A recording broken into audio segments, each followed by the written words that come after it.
আসসালামু আলাইকুম বন্ধুরা। ঢাকার ভিতরে যদি একটি পরিকল্পিত ঢাকা তৈরি হয় তাহলে কেমন হবে? হ্যাঁ বন্ধুরা, আজ কথা বলবো মাদানী এভিনিউ নিয়ে।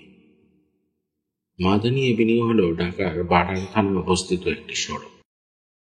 পাকিস্তান আমলে ঢাকা ইমপ্রুভমেন্ট ট্রাস্টের সাবেক চেয়ারম্যান জিএস মাদানীর নাম অনুসারে সড়কটির নামকরণ করা হয়েছে। বারিধারায় অবস্থিত মার্কিন দূতাবাস থেকে শুরু হওয়া এই সড়কটি 100 ফুট প্রশস্ত, এর দৈর্ঘ্য 7 কিলোমিটার।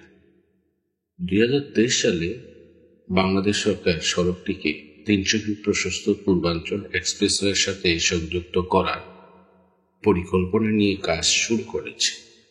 বন্ধুরা, দেশে এবং বিদেশে যে যেখানে আছেন প্রত্যেকের প্রতি অন্তঃস্থল থেকে অনেক অনেক শুভেচ্ছা জানিয়ে মাদানী এভিনিউ এবং আধুনিক ঢাকার ভিডিওটি শুরু করছি।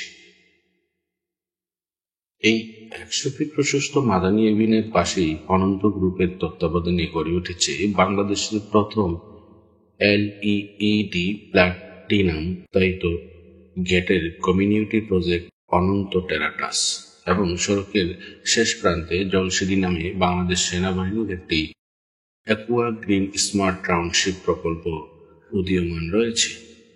বাংলাদেশের দ্বিতীয় racing platform go kart, United City, Shepherd table court সাইন্ট এবং ইউনাইটেড ইন্টারন্যাশনাল ইউনিভার্সিটি মাদানী এভিনিউতে অবস্থিত। মাদানী এভিনিউ থেকে বালু নদী পর্যন্ত প্রশস্তকরণের একটি প্রকল্প 25 সেপ্টেম্বর 2016 হাতে নেওয়া হয়। এই প্রকল্পের আওতায় সড়কটি 6 লেন করা হয়। ভবিষ্যতে মাদানী এভিনিউ পূর্বাঞ্চল হয়ে ঢাকা চট্টগ্রাম মহাসড়কের সাথে যুক্ত হবে। ঢাকা মেট্রো রেলের ভবিষ্যৎ পরিকল্পিত MRT লাইন পাসের মাদানী এভিনিউতে অন্তত একটি স্টেশন থাকবে। প্রতি ক্ষেত্রফলে সর্বাধিক জনসংখ্যার ভিত্তিতে বিশ্বের ঘনবসতিপূর্ণ শহরগুলোর একটি হল ঢাকা। সময়ের সঙ্গে সঙ্গে নিষ্প্রাণ আকাশচুম্বী অট্টালিকায় গড়ে উঠেছে প্রাচীন এই শহর। আভ্যন্তরীণ যোগাযোগ এবং যাতায়াত ব্যবস্থাকে সুগম করার পাশাপাশি এখানে সবুজায়ন অবধারিত হয়ে পড়েছে। এই লক্ষ্য বাস্তবায়নই এক বিরাট পদক্ষেপ ঢাকার বারিধারায় 100 ফিট মাদানী এভিনিউ। পরিকল্পিত কতগুলো উপশহর গড়ে তোলে সেগুলোকে ঢাকার প্রাণকেন্দ্রের সঙ্গে সংযোগ করার মহাপরিকল্পনাকে অনেকটা এগিয়ে নিয়ে যাবে এই সড়ক। চলুন সদ্য চালু হওয়া অভিনব এই সড়কের আদ্যপাত্য জেনে নেওয়া যাক। 6 লেনের 100 ফিট মাদানী এভিনিউ। রাজধানীর নতুন বাজার থেকে শুরু হয়ে বালু নদীর দিকে চলে যাওয়া সড়কটির নামের অঙ্কুর লুকিয়ে আছে পাকিস্তান শাসনের সময়। সে সময় ঢাকা ইমপ্রুভমেন্ট ট্রাস্টের চেয়ারম্যান ছিলেন GM মাদানী। মূলত তার নাম অনুসারে এই সড়কটির নাম হয়েছে মাদানী এভিনিউ। রাজধানীর উত্তরাঞ্চলে যানজট চাপ কমাতে এই সড়কটিকে প্রশস্ত করার প্রকল্প চালু হয়েছিল 2016 সালের 25 সেপ্টেম্বর। তখন থেকে এই প্রকল্পের আওতায় 6 লেন সড়ক নির্মাণের কাজ শুরু হয়। চলতি বছরের সড়কটিকে পূর্বাঞ্চলের 300 ফিট এক্সপ্রেসওয়ে এর সঙ্গে সংযুক্ত করার কাজ হাতে নেওয়া হয়েছে এবং যথারীতি পুরোদমে কাজ চলছে। 100 ফুট প্রশস্ত এই সড়ক মোট 7 কিলোমিটার দীর্ঘ। মূল প্রকল্পের 2টি সড়ক নির্মাণের কথা উল্লেখ ছিল। প্রস্তাবিত সড়ক দুটোর একটি পূর্বাঞ্চল নতুন শহর থেকে ইউসুফগঞ্জ হয়ে এই মাদানী এভিনিউ পর্যন্ত 3.3 কিলোমিটার। অন্যটি বসি, কেরিয়া ও জলসিঁড়ি আবাসনের মধ্য দিয়ে প্রায় 5.23 কিলোমিটার অগ্রসর হবে। মূলত এই দ্বিতীয় সড়ককে রূপ দেওয়া হচ্ছে 6 লেন, 4টি এক্সপ্রেসওয়ে আর 2টি সার্ভিস লাইন। বেলায়েত অঞ্চলে সড়কটির 6 লেন ইতিমধ্যে দৃশ্যমান হতে শুরু করেছে। পুরো 8.5 কিলোমিটার সড়কের মধ্যে নির্মাণাধীন আছে 4টি সেতু এবং 2টি কালভার্ট। এই সড়কের সব তাৎপর্যপূর্ণ স্থাপনা হচ্ছে বালু নদীর উপরে 468 মিটার দৈর্ঘ্যের বালু সেতু। সংযোগ সড়ক মিলে 593 মিটার। এই সেতুটি দেখতে নড়াইলের 6 লেন বিশিষ্ট মধুমতি বা কালনা সেতুর মতো। এছাড়া এই প্রকল্পের আওতায় আরও আছে 210 মিটার 4টি সেতু প্রশস্তকরণ, 200 মিটারের নতুন 2টি সেতু নির্মাণ এবং 90 মিটার সেতু প্রশস্তকরণ। পুরোদমে এগিয়ে চলছে 2384 মিটারের 4টি আন্ডারপাস সহ 900 মিটারের একটি ইউলো এবং 50 মিটারের ফুট ওভারব্রিজ নির্মাণ করা কাজ চলছে। মাদানী এভিনিউ সড়কটি পড়েছে ঢাকার বাটারা থানায়। বারিধারা মার্কিন দূতাবাস তথা নতুন বাজার থেকে শুরু এর যাত্রা।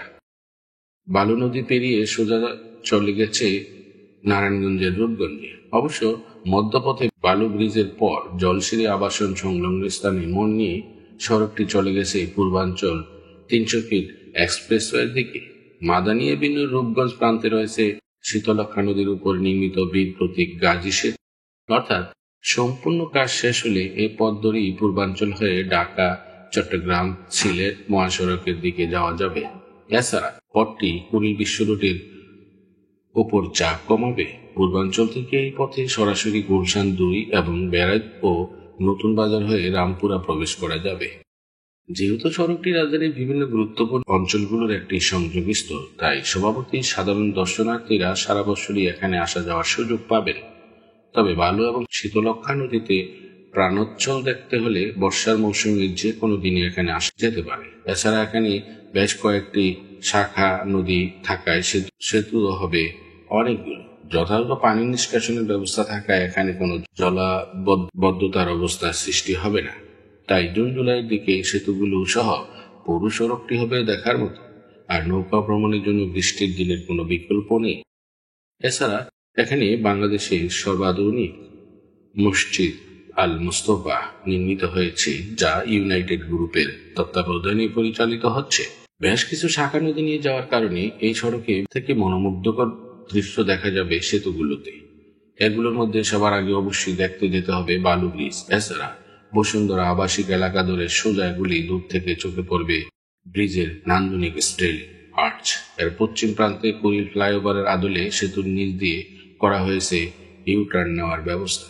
সড়কের শেষ প্রান্তে শীতলক্ষা নদীর উপর বীর প্রতীক গাজী সেতুটিও বেশ সুন্দর। এছাড়া অন্যান্য সেতুগুলোর থেকেও নিচের জলাশয়গুলো দেখার সময় গায়ে পশম বোলাবে স্রোতনীর হাওয়া। ছোট ছোট ভাগে বিভক্ত হয়ে আবাসিক এলাকাগুলোর মধ্যে নদীর শাখাগুলো রীতিমতো লেকে রূপান্তরিত হবে। গুলশান নতুন বাজার রোড ধরে সামনে এগিয়ে গেলে দেখা মিলবে গোকার্ট রেসিং ট্র্যাক। এটি আধুনিক প্রজন্মের বিনোদনের জন্য এক নতুন মাইলফলক হিসেবে বিবেচনা করা যায়। এই রেসিং খেলা পছন্দ করেন অনেকেই। বসুন্ধরা আবাসিক প্রকল্প সংলগ্ন অংশের কাজ পুরোদমে চালু হয়েছে, বরং এখনো বিল্ডিংগুলো বেশিরভাগ কাজ চলায় এই অঞ্চলের প্লটগুলো সবুজে চকচক জগজগ করছে। সড়কের ডিভাইডারে সবুজায়নের জন্য সারিবদ্ধ করে লাগানো ছোট গাছগুলো মুগ্ধতা ছড়াবে। এগুলো বড় হলে একে তো সৌন্দর্য বাড়বে, সেই সঙ্গে উষ্ণ মৌসুমে ছায়াও গাছ দিবে। এছাড়া সড়কের পাশ দিয়ে নির্মাণাধীন পরিকল্পিত শহরে ইতিমধ্যে গড়ে উঠেছে দৃষ্টিনন্দন সব স্থাপনা। এগুলোর মধ্যে আছে রেস্তোরাঁ, রিসোর্ট, ইউনিভার্সিটি, মেডিকেল কলেজ, মসজিদ সহ আরো অনেক নয়নাভিরাম সব স্থাপনা। আগামী শতকে ঢাকা যখন বসবাসের উপযোগী হয়ে পড়বে, ঠিক তখন মাদানী এভিনিউ, জলসিঁড়ি এবং পূর্বাঞ্চল হবে বাংলাদেশের সর্বাধুনিক আবাসিক এবং বিনোদনের একটি অন্যতম কেন্দ্র। এক্সপ্রেসওয়েতে নিরবিচ্ছিন্নভাবে গাড়ি চলাচলের সুযোগ থাকলেও নিয়ন্ত্রণ রেখে গাড়ি চালানো উচিত। বিশেষত নির্দিষ্ট লেনের জন্য নির্ধারিত গতির ব্যাপারে সতর্ক থাকতে হবে। চূড়ান্ত গন্তব্যের ভিত্তিতে সঠিক লেনটি ব্যবহারের জন্য আগে থেকেই লেনগুলোর সঠিক দিক সম্পর্কে খেয়াল রাখতে হবে। যেখানে সেখানে ময়লা আবর্জনা ফেলে সড়কের পরিবেশ নষ্ট করা থেকে বিরত থাকতে হবে। এর মাধ্যমে নতুন প্রজন্মের সামনেও সুন্দর স্থাপনাগুলোর সৌন্দর্য অটুট রাখার দৃষ্টান্ত রাখতে হবে। একমাত্র তবেই বিদেশি পর্যটকদের সামনে রাজধানীর তথা দেশের মান সমুন্নত হবে। ভ্রমণের সময় আনন্দের আতিশয়ে স্থানীয়দের বা অন্যান্য পর্যটকদের বিরক্ত করা যাবে না। বিশেষ করে যারা দূর থেকে আসবে, তারা আবাসনগুলোর ভেতরে ঘুরে বেড়ানোর সময় স্থানীয় নিয়ম নীতি মেনে চলা চেষ্টা করতে হবে। বন্ধুরা, ঢাকার সীমান্তবর্তী অংশগুলোতে আবাসন এবং শিল্প কারখানা থাকলেও সেগুলোর সঙ্গে ঢাকার প্রাণকেন্দ্রের যাতায়াত বেশ জটিলতাপূর্ণ। এই ক্ষেত্রে ঢাকার বারিধারায় 100 ফিট মাদানী এভিনিউ সামগ্রিক দিক থেকে যাতায়াত ব্যবস্থাকে উন্নত করবে। একদিকে প্রতিবন্ধকতাবিহীন গাড়ি চলাচলের সুযোগ, অন্যদিকে একাধিক বাইপাস বা বিকল্প পথ থাকায় যাতায়াতের সময় অনেকাংশে কমে আসবে। বৃহত্তর পরিসরে মানুষের কর্ম সময়গুলো একদম ক্ষুদ্র ক্ষুদ্র স্তরে অর্থনৈতিকভাবে লাভজনক হয়ে উঠবে। সেই সঙ্গে বাড়ির কাছেই রাজধানীবাসীর জন্য মিলবে পরিবার নিয়ে মুক্ত বাতাসে সময় কাটানোর সুযোগ। বন্ধুরা, মাদানী এভিনিউ এবং আধুনিক ঢাকার আজকের পর্বটি এ পর্যন্তই। সবাই ভালো থাকবেন, সুস্থ থাকবেন। আল্লাহ হাফেজ।